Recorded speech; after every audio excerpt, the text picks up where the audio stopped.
পশ্চিমের মিথ্যা ভাষা এত বাজে বাংলা তুই মানে এটা নিয়ে দিতে ইচ্ছা করে আমার কাছেও তো যাচ্ছে না আমার কাছেও তো ওই যে পশ্চিমের মিথ্যা ভাষা নীল জামা পরে দেয় লাল কমা ওইটা এটাই বাংলাটা, মুসলিম লাইট হচ্ছে ইংলিশটা। মুসলিমের মিথ্যা ভাষা।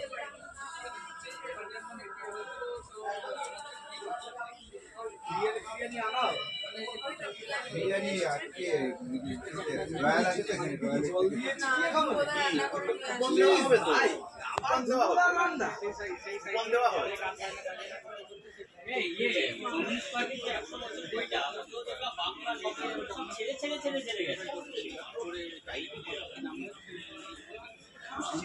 কারা দিল থেকে বাংলা অনুবাদ মানে তো শুধু